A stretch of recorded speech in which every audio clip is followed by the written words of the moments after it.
Tapi fatwa ni sebenarnya tak boleh dikeluarkan oleh sebarang orang. Sebab tu Tuanku Sultan bagi tahu orang politik jangan berfatwa sesuka hati. Kalau kita sebagai rakyat biasa ni kan, datang dua fatwa. Satu, dia memang daripada autoriti sendiri, yang betul-betul autoriti mufti di negeri Selangor ni, ataupun orang kata dalam dunia Islam ni kita ada ahli-ahli yang kata apa, akademik Islam, ulama-ulama yang tersohor berfatwa, dengan ahli politik yang keluar fatwa. Kedua-dua ni mana yang kita nak ambil berat, yang kita perlu ikut? Cara logiknya, kita harus berpegang dengan fatwa yang keluar daripada official authority lah.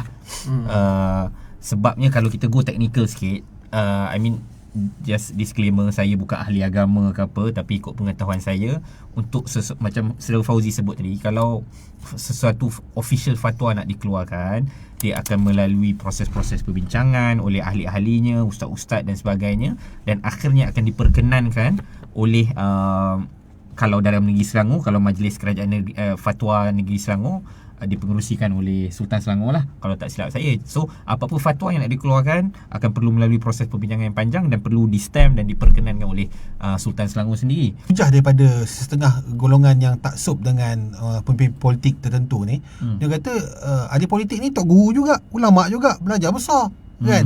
Bukannya orang calang-calang ada jawatan di peringkat dunia dalam Persatuan Ulama dan sebagainya. Beliau layak untuk mengeluarkan fatwa. Kita tidak nafikan ada beberapa ahli politik yang juga ahli dalam bidang agama, dalam bahagian-bahagian yang tertentu. So itu kita puji dan kita tak nafikan lah kan, kita raikan lah. Tapi kita tahu politik ni is a sticky issue, sangat penuh dengan emosi, sangat penuh dengan, kadang-kadang tu kalau tak dikawal sangat penuh dengan amarah.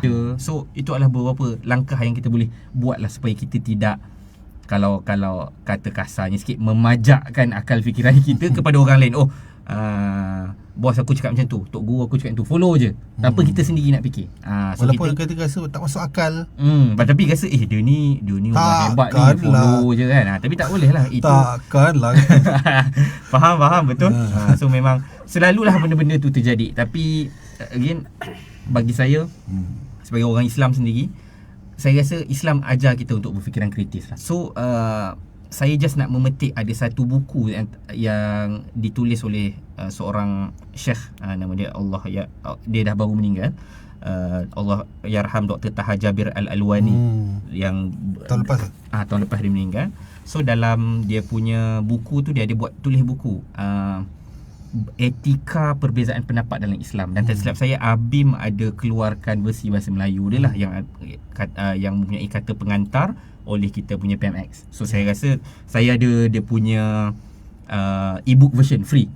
So saya rasa elok untuk baca tu, sebab macam mana nak kata, antara dia punya kesimpulan dia adalah, dalam kita berbeza pendapat, ada beberapa prinsip yang kita tak boleh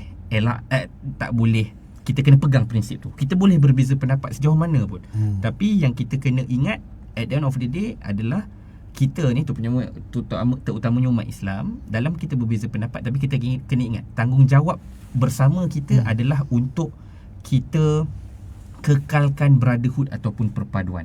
So janganlah kita punya perbezaan pendapat tu, walaupun perbezaan pendapat, tapi kita macam terlalu ganggu, terlalu semangat, terlalu asyik nak marah-marah, sampai kita lupa persaudaraan.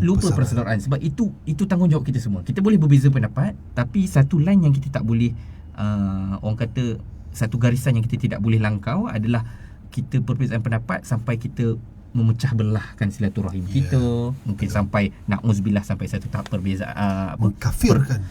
Itu lagi lah, tak boleh nak cakap lah. Mengkafirkan ataupun paling teruk pertumpahan darah lah. Sebab kau tak sokong aku je kan. So itulah kita kena ingat tu lah, sentiasa beringat lah.